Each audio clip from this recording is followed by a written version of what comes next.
Teximus here. So today I wanted to finally show you the Poison Dagger Necromancer. Now every once in a while I let you guys choose my next video on the community section on my YouTube channel, and tons of you guys wanted to see the Poison Dagger Necromancer. So as always guys, timestamps are going to be in the description below. So we're going to be going over the items, attributes, the skills, and if you guys want to see all of those categories in the description below in text form, you guys can check that out as well if you just want to quickly go over all of the items that are on both of the builds I'm going to be showing you in this video. So now that we have that out of the way, as you guys can see, I have a new green screen. If you guys like where I'm at here, just let me know, or I can move my body back over here, I think it is. And you know, just kind of let me know. I'm experimenting a little bit with the green screen and trying to figure out, you know, what I want to make my live stream look like. So you know, just let me know how you guys feel about it. And I'm going to be playing the new Path of Exile League today, so if you guys want to check me out, I'm going to be live streaming that as well. Alright, so I wanted to do a little bit more research on the Poison Dagger skill, and I actually checked it out on the Diablo 2 strategy guide, and it actually says that Poison Dagger is not meant to be a main skill, that you're supposed to just put a few points into it and forget about it. So it's going to be a little bit different trying to make a build out of the Poison Dagger skill, because not too many people create builds out of this skill, and there's really not too many build guides out there. There's a few that I found, and I'll link them in the description below, but overall on the first build that we're going to go over, I actually just kind of went with the items that I thought would fit the build best. So this is the build that I came up with, and the first thing we're going to talk about is the dagger right here. So there's two daggers I think that you could have made a decision on which one you wanted to use, and I chose this one because you're going to be doing more poison nova damage, and it's going to do more just poison damage overall for poison nova and poison dagger. There is the other dagger, I forget the name of it, but it has crushing blow and I think open wounds and a few other melee stats on it. And the reason why I didn't want to go for any stats like that, such as crushing blow or, you know, any of those melee based stats, is because you're really not going to be doing just melee damage, and you're not going to be doing you're not going to be hitting monsters as much as you would compared to, say, a Zealer. So you're really just not going to be doing just melee damage. You're going to be doing Poison Nova and Corpse Explosion, and then mixing that in with Poison Dagger as well. So that's the reason why I chose this dagger, and I put a Chain Rune in there so I can do so I can get a little bit more crowd control going right there, because the Necromancer really isn't a class that's meant to have a lot of defenses, such as a Paladin or a Barbarian. So a Necromancer is one of those classes where you really just you're really going to be taking a lot of hits, and it's just not a very tanky class. So then next up I got the Shako. I put the Ort Rune in here because I was lacking lightning resistances a little bit, so I wanted to make sure I had the unique perfect resistances. And as far as the Amulet, I'm using Mara's.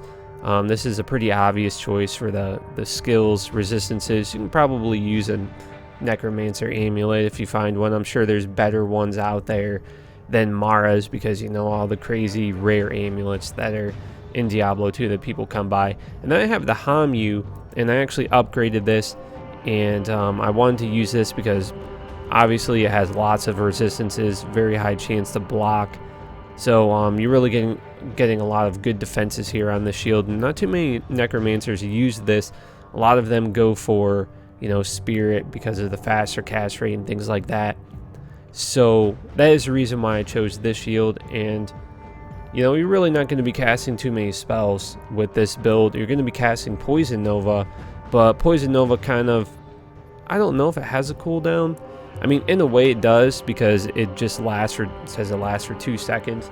So you could just cast Poison Nova and then wait a few seconds, use Poison Dagger. So I really don't think that cast rate is really going to make a big difference in this build. It's not something that you're going for. It's not something I was going for in the build personally. So then as far as the gloves, this is pretty obvious for the poison skill damage on the gloves. I'm using Ravenfrost Ring. This is obvious for the cannot be frozen, and the 20 dexterity helps out as well. Cold absorb. The 20 dexterity helps out for trying to get that max block rate. So on this build I actually have the max block rate there at 75. Then I have the Bladebuckle. And the reason why I chose this is because of the faster hit recovery. There was a faster hit recovery breakpoint that I wanted to reach. So I just decided to go with that. And, you know, I really want to get some nice faster hit recovery going there. And then the next ring isn't really going to make a big difference. You don't have to use the Wisp Ring. You could just go for Dwarf Star or whatever else you have. I don't think it's going to make or break the build. And also, guys, if you want to check out the build, there's going to be a link in the description below to my Discord channel, and you guys can actually download the character and test it out for yourself on D2SE and Pluggy. So as far as the boots, I'm using Sandstorm Trek. As I said before, this is for a faster hit recovery breakpoint. Sandstorm Treks are pretty good boots as well. And this is just some extra items I have there in the inventory. Then I have the obvious Call to Arms and Lidless Wall.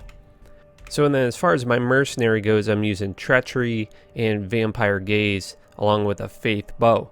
Now with the Faith, you're only going to need a level 12 Fanaticism Aura. So even if you get the lowest roll, which is a level 12 Fanaticism Aura, that's still going to be good enough to hit the 10 frames per second attack speed on this Necromancer build, and you're going to be able to hit the 11 frames per second on the Trang build, which is the next build I'm going to show you guys.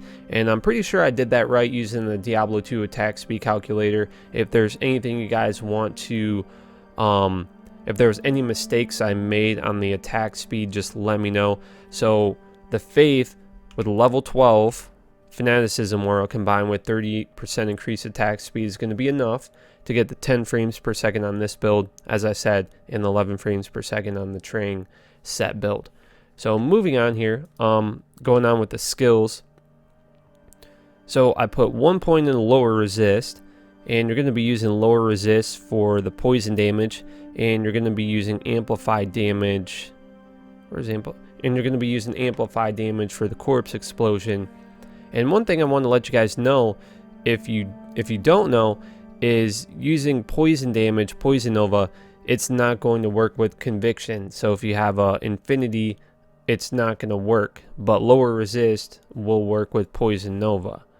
So and then as far as the poison skills go, I put 20 points into Poison Nova, 20 points into Poison Explosion, 20 points into Poison Dagger, and also I want to do a little bit more, have some more range on Corpse Explosion, so I put 20 points into that, and 1 into Bone Prison. So and then as far as the summoning skills go, looks like I put 1 point into Clay Golem, 1 point into Golem Mastery, and 1 point into Summon Resistance. And as far as the attributes go, I put enough strength, obviously, to use my gear, enough dexterity to hit max block rate, and the rest vitality, energy, none. And I have 11 points left on my character, so if you guys want to, you know, mess around with anything, you can just put points. Maybe just put the rest of your points into Clay Golem. I guess that'll work. I really don't like having to resummon the minions all the time. So we're going to do this on players 4. And just kind of see how that goes. And I really haven't played this build too much. So, but I'm going to try and give you guys a good explanation on exactly how to play this build. Alright, so the first thing you're going to want to do is when you're obviously going to want to cast Battle Orders, Battle Command, Bone Armor, Clay Golem, and give them some Battle Orders there. But the first thing you want to do is when you go up to a pack of monsters, you're going to want to cast Low Resist, then Poison Nova, and then hold down Shift and do some Poison Dagger damage, and then cast Poison Nova again, and just repeat that process. And then once you see a few monsters dead, you can just go ahead and cast Amplified Damage, and then cast Corpse Explosion, and then they should just be done. Like a pack of monsters should just be completely done. So I mean, if you guys never played the Necromancer before, Corpse Explosion is just ridiculous. I mean, once there's a few monsters that are dead, everything around it is dead. So Corpse Explosion is definitely, sorry I talked a little bit loud there in the mic, is Corpse Explosion is definitely overpowered, man. It's pretty crazy. So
So checking out the Trang Set here with the Poison Dagger skill, I'm using the same weapon and I'm using the obvious Trang Set.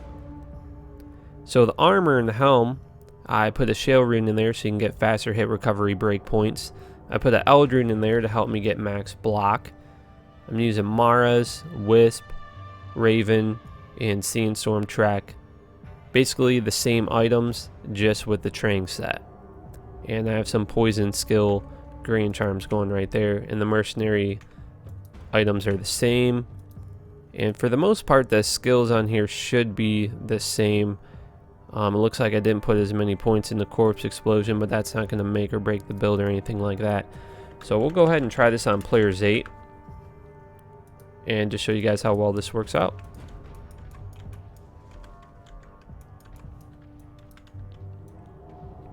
I really like the run walk speed. You can see the difference there. It's really nice, and you know, it's a really cool vampire form that you get to run around in. It's a very unique thing in Diablo 2 to be able to run around in a vampire form.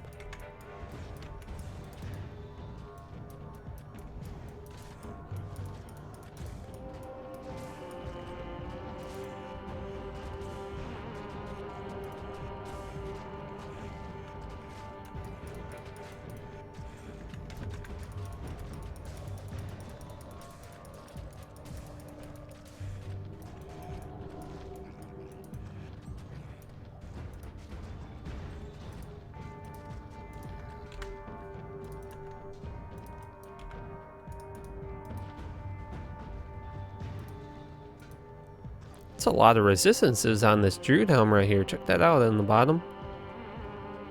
It's pretty, not too many Volcano Druid builds, but it's a pretty cool helm for level 30.